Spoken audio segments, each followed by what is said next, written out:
In this video, I'm going to cover the 7 main reasons why people's magic fails. Now, this is often quite early on in their attempts at this lifestyle, but it does apply to people that are a bit more experienced as well. Reason number 1 is what I call lack of energy or no energy. What I mean by that is when people are preoccupied and put all of their effort into the aesthetics. So they've purchased the candles, they've lit the candles, the incense, they've dressed in a certain outfit, they've put all of the energy into the things that are kind of the frivolities, the minor details of this kind of work. The main aspect always is the energy mentally that you bring to any of this kind of work. So I can't remember exactly who it was, but it was someone much wiser than myself said that if you are properly doing magic, you can do it in a bus stop, you can do it in the bathroom on an aeroplane. You don't need all of the other stuff.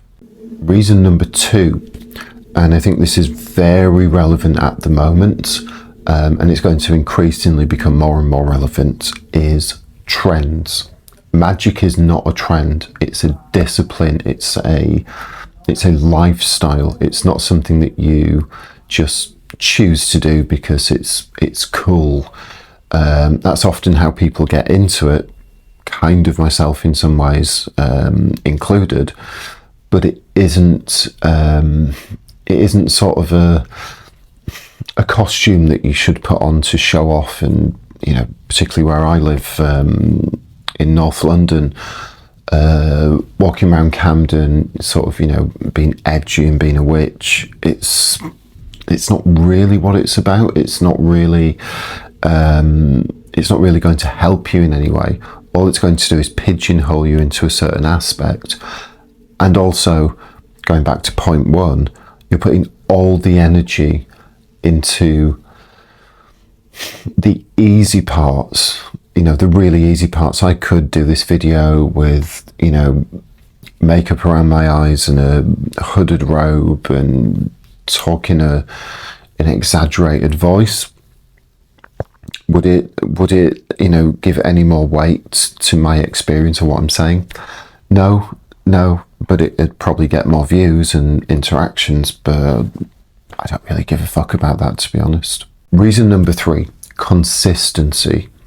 Like any discipline, whether it's mastering or learning to a proficient standard a musical instrument, whether it's exercising and being in good shape, it's always easier to maintain than rebuild. So people often have, bought some books on magic, or they've watched some videos, that kind of thing, and they have a bit of an interest. Then an emergency happens, or what they think is an emergency, and they desperately need it. I have to turn to magic. And they only do it because they need it urgently in that period. So it could be their relationships collapsed, or they've lost their job, or anything in between. And they're using it as just sort of a quick fix, but there's no consistency. They haven't meditated for 2 years. They haven't learned how to do some of the basic things like grounding or elemental circles, or even, slightly more intermediate like the lesser banishing. They haven't done any of those things. There's no consistency. It's not part of daily or weekly practice, or, it's just, I'm going to try and pick from this, and then it doesn't work because they don't know really what they're doing, or they haven't got the discipline to really invoke or control their mind. And then magic's bullshit, and it's, etc. But it's really important to have some kind of consistent practice. You can practice things like meditations or mental focus just for 5 minutes a day while going for a walk, or while you walk into the shop, or while you're on the train or bus on the way to work. You can just, fix your mind for 5 minutes or 10 minutes.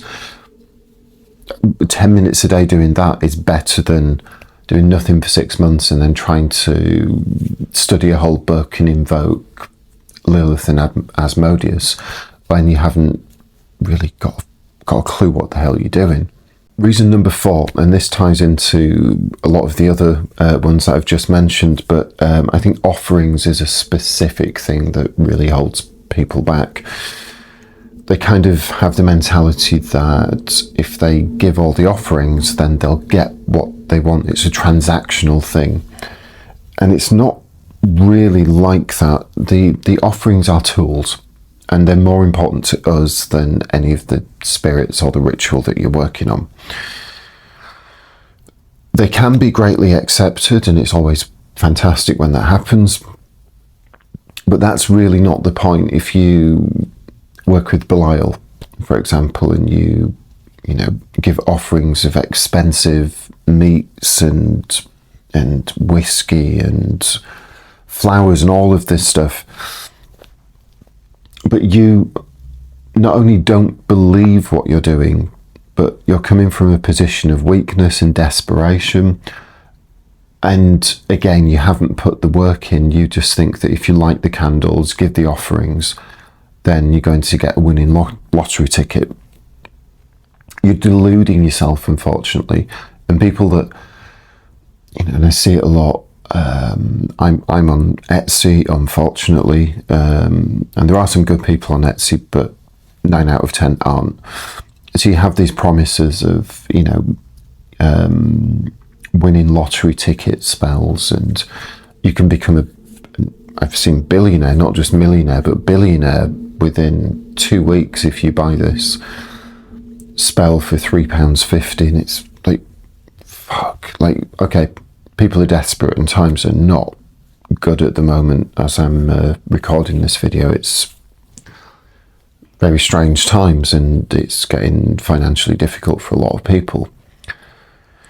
But you have to have some discernment, like, be realistic. If this is how it worked, then everyone would spend £3.50 and become billionaires within 2 weeks. It doesn't work like that.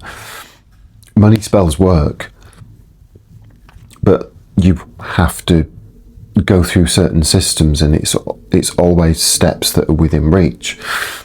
So, going back to my point, on reason number 4, people get really kind of clouded with offerings, and they think that if they give an offering, they will immediately get something back. I've given you a present, you give me a present back, you give me what I want. It's not how it works. Reason number 5 is what I call fear. People, as I mentioned before, often come from a position of weakness and desperation, and I get that, but it's not how things should be done. And when you come into, particularly if you're doing any kind of demonolatry or Enochian magic, or even chaos magic actually can be chaotic, that's kind of the point. They come from a position of fear of that they're doing something bad, that they are doing something dangerous, edgy, illicit. And the whole point of when you complete any of these rituals and spells is that you let the outcome go. You've created it inside you, you've pushed it out. Now you let it go because it's already yours, just not yet. That's the mentality that you need to have.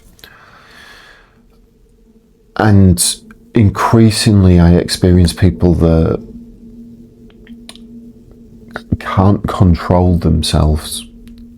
And that's not a criticism. I understand why and how this happens, but they can't control their mind. So they've got very little experience, they've got no discipline, they are doing this from a position of weakness. It's a trend that they've seen on TikTok or something like that. They come in with absolute fear of, like, if I do 1 millimeter wrong, then I'm going to have like chairs flying around the room and ravens coming in through the window and a demonic nun stood in the corner of the room at night, and all this other crap that is not how it works. What they haven't done is, we all have fear. I have fear. I'm pretty experienced. I have fear sometimes. The whole point is overcoming it and controlling your mind. That's one of the points of Magick. And another thing that a lot of beginners in particular don't really understand is, with deity work, it's a relationship, it's a choice. So it's coming from a place of equality. You're not beneath the archangels, you're not above them either. You know, it's a relationship, it's a choice. So yeah, the fear of failure of the outcome often manifests basically exactly what you fear, because that's what you're concentrating on. Number 6, and this is where it often can go quite badly wrong, is no clarity in what you want. So many people do, let's keep some money spells. They'll do a money spell of, I want to get rich, I want £5,000, £10,000, I want money, with no kind of clear clarity of what and how this may come about. It could, you know, in extreme cases be that they demand £8,000, they are in a car crash, they get quite badly injured, and they get £8,000 in compensation or insurance.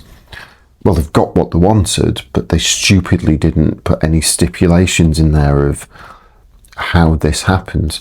You have to have a clear plan, not only for safety, but also because it's the sensible thing to do. Otherwise, you're giving away your authority to something else rather than you taking charge. I want to be more successful. I want to be financially more secure. What are your skills? What are your abilities? What can you do? What can't you do? Make a plan. Then use the magic to assist that this route becomes smoother, clearer. It's pretty straightforward, but I think people get too excited. It's more work, and I think people are becoming lazier and lazier. Attention spans are dropping. Number 7. Did I do 6 with my fingers? I don't know. Anyway, number 7. Number 7 is immediate outcomes. Increasingly ties into the whole of particularly Western society. People's attention spans are dropping. People are used to instant gratification, whether it's food, sex, entertainment. Like, people don't have patience. Go to the cinema and compare it to 20 years ago. Like, people cannot watch a film anymore. Majority of people can't. It's really bizarre. It's not healthy. But instant results in Magick, not how it works. Never has been, never will be. It's not how it works. You need discipline, you need patience, and you need to take control of your mind. It's that simple. If you've truly committed to the work that you've done and you've done it properly, you very rarely, you don't really need to recast very often. Can happen, magic can be chaotic. But in general, you don't need to recast. You don't need to, do the same spell 3 times a day. You need to take control of your mind. You've committed to this outcome. You've committed to letting go, not worrying about the time scale. But again, this magical, horrible, but also fantastic device that we all have in our pockets allows people to indulge of constantly checking. I sent a message 2 hours ago and they've been online, but they haven't read it. Oh, now they have read it, but they haven't responded. I'm going to send another message. It's this whole spiral. People need to stop doing that. It's not healthy outside of Magick. It's not healthy, full stop. It's okay to put your phone down, go for a walk. It's okay to go to the cinema and not take your phone. It's okay to not be constantly checking and putting yourself into sort of spin of anxiety, particularly with social media. It's designed to be addictive. It's designed to get certain reactions from you. Be aware of that and try and detox yourself. Right, I think that's enough of my self-righteous rant. It's not my intention, because I struggle with this stuff at times as well, because I'm human. But I really try and be aware of it and catch it very early on. Like, oh, actually, I'm doom scrolling again. I should be doing something else, or whatever it is. But hopefully that helps, particularly beginners. Of Magick is magical. It's a fantastic thing, and it changes your reality. There's no going back once you've really experienced it, I don't think. But it's hard work.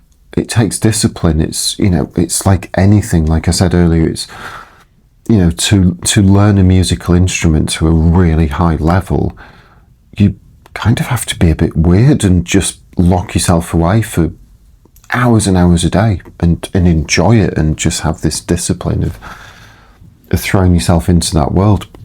Very, very similar with Magick, I think, of studying, experiencing, practicing a daily routine, a healthy routine. It can be as little as 10-15 minutes a day to hours if you have the time. It's your choice. But yeah, it is at times very challenging, but that's kind of the point, I think.